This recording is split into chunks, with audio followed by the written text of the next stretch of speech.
وَلَقَدْ يَسَّرْنَا الْقُرْآنَ لِلذِّكْرِ فَهَلْ مِن مُّدَّكِرٍ اعوذ باللہ من الشیطان اللعین الرجیم بسم اللہ الرحمن الرحیم نحمدہ ونصلی علی رسولہ الکریم وعلی اہل بیتہ الطیبین الطاہرین۔ السلام علیکم ناظرین محترم۔ نماز آیات کیا ہے؟ نماز آیات جس طرح ایک پنجگانہ نمازیں واجب ہیں، اس طرح باقی کچھ نمازیں بھی انسان کے اوپر واجب ہیں، جن میں سے ایک نماز آیات ہے۔ یہ نماز آیات کب واجب ہوتی ہے؟ نماز آیات چند چیزوں کی وجہ سے واجب ہوتی ہے۔ ایک سورج گرہن کی وجہ سے واجب ہوتی ہے، دوسرا چاند گرہن کی وجہ سے واجب ہوتی ہے، تیسرا زلزلے کی وجہ سے واجب ہوتی ہے، چوتھا ایسی آندھی یا طوفان جو غیر معمولی ہو، یا زمین کا جو ایک قسم کا پہاڑوں سے زمین جو ہے نکل کے جو ہے وہ رانش زمین ہوتی ہے، دھس جانا ہوتا ہے زمین کا، اس طرح کا ہو، یا آسمانی کوئی چیخ ہو، یا آسمان ایسے ہی سرخ ہو جائے، یعنی یا پھر جو ہے وہ بجلی کا کڑکنا، جو آسمان میں بجلی کڑکتی ہے۔ البتہ سورج اور چاند گرہن میں چاہے تھوڑا ہی سا کیوں نہ ہو، اس پر نماز آیات جو ہے واجب ہو جاتی ہے اس کے ہونے سے، اور زلزلے میں اگرچہ تھوڑا ہی کیوں نہ ہو نماز آیات واجب ہو جاتی ہے، لیکن یہ جو باقی چیزیں ہیں جیسے بجلی کا کڑکنا اور اسی طرح جو ہے زمین کا دھس جانا، یا دوسری جو ہے آندھیوں کا آنا، خطرناک آندھیوں کا، یا ٹورنادو جس طرح ہوتے ہیں، امریکہ میں زیادہ تر آتے ہیں، ان کی وجہ سے نماز آیات جو ہے تب واجب ہوتی ہے جب ان کے آنے کی وجہ سے، یعنی سورج گرہن، چاند گرہن اور زلزلے میں تھوڑا ہی سا کیوں نہ ہو واجب ہو جاتی ہے۔ لوگ ڈریں یا نہ ڈریں اس سے فرق نہیں پڑتا، لیکن یہ جو باقی چیزیں میں نے آپ کی خدمت میں عرض کی، اس میں یہ ہے کہ اکثر لوگ جو ہیں ڈر جائیں تو پھر واجب ہے، ورنہ واجب نہیں ہے۔ اب سورج اور چاند گرہن اگر ایک ایسے کنٹری میں لگ رہے ہیں جہاں پہ نظر آ رہے ہیں، تھوڑے ہی سے کیوں نہ ہو، لیکن کچھ کنٹریز میں نظر نہیں آ رہے، جیسے پچھلا جو ابھی کچھ عرصہ پہلے جو ہے چاند گرہن، سورج گرہن لگا تھا، پاکستان میں نظر آیا تھا،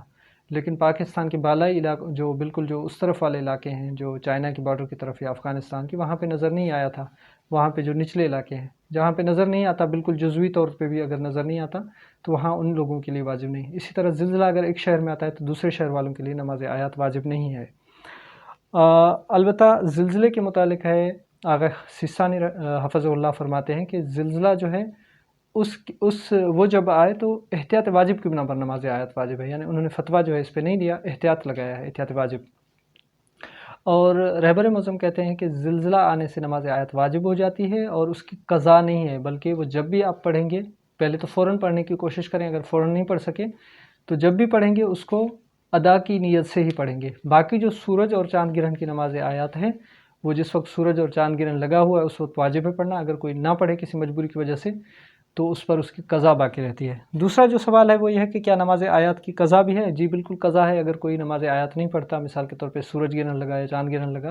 اور اس نے نماز آیات نہ پڑھی، تو اس پر لازم ہے کہ اس کے بعد میں جو ہے قضا بجا لائے۔ ایک عورت جو حیض کی حالت میں، اس پر نمازیں جو ہیں اللہ تعالیٰ کی طرف سے معاف ہیں، جتنے دن جو ہے اس کا حیض چلتا ہے، لیکن اگر حیض کے دوران ہو اور سورج گرہن یا چاند گرہن لگ جائے تو کیا اس پر نماز آیات پڑھنا واجب ہے؟ نہیں، اس پر واجب نہیں ہے اور اس کی قضا بھی واجب نہیں ہے۔ اور یہ جو عمومی طور پہ تاثر دیا جاتا ہے کہ بھئی سورج گرہن اور چاند گرہن میں حاملہ خواتین کو احتیاط کرنی چاہیے، اس طرح کی کسی احتیاط کی کوئی ضرورت نہیں ہے، فقط ان پہ نماز آیات واجب ہے اور وہ نماز آیات پڑھیں، اور کسی احتیاط کرنے کی یا سیدھا لیٹ کے اس کی وہ ضرورت نہیں ہوتی، اگرچہ باتیں اتنی حد تک پھیلی ہوئی ہیں کہ پڑھے لکھے اور سلجھے ہوئے لوگ بھی ان چیزوں کا شکار ہیں۔ یا یہ کہا جاتا ہے کہ بھئی جو ہے کوئی خاص اس کا صدقہ ہوتا ہے، منحوس گھڑی ہے، اس طرح کی کوئی منحوس گھڑی نہیں۔ پیغمبر اسلام کے زمانے کا واقعہ ہے کہ پیغمبر کے ایک فرزند کی رحلت ہو گئی اور اسی دن جو ہے سورج گرہن لگا، تو لوگوں نے جو ہے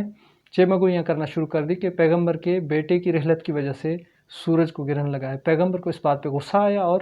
حضرت صلی اللہ علیہ وآلہ وسلم مسجد میں تشریف لے آئے، ممبر پر جلوہ افروز ہوئے اور فرمایا کہ سورج گرہن یا چاند گرہن اللہ تعالیٰ کی نشانیاں ہیں اور ان کا میرے بیٹے کی موت سے کوئی تعلق نہیں، نہ ہی یہ بدبختی کی علامت ہے کہ اب جو ہے وہ بدبختی ایک ہوئی ہے، بیٹا جو ہے میرا جو ہے اس دنیا سے چلا گیا ہے تو اس وجہ سے جو ہے سورج گرہن لگا ہے، اس طرح کی کوئی بات نہیں۔ تو ہم جو ہیں حضرت محمد مصطفیٰ صلی اللہ علیہ وسلم کے فالوور کی حیثیت سے اس طرح کی باتوں کو جو ہے نہ پھیلائیں، نہ ان کو جو ہے اپنے بچوں میں یا گھر میں رواج دیں، بلکہ ہم جو چیز اہم ہے جس کا اکثر کو نہیں پتہ ہوتا نماز آیات کا واجب ہونا جو ہے اس کی طرف توجہ دیں کہ فقط ہم نے نماز آیات پڑھنی ہے اور بس۔ باقی یہ کہ سورج گرہن میں جو ہے سائنسدان جو ہے منع کرتے ہیں کہ آپ سورج کی طرف جو ہے ڈائریکٹ نہ دیکھیں کہ اس سے جو ہے آپ کی آنکھوں کو نقصان پہنچ سکتا ہے۔ باقی کوئی احتیاط کرنے کی ضرورت نہیں ہے۔ والسلام علیکم ورحمۃ اللہ وبرکاتہ۔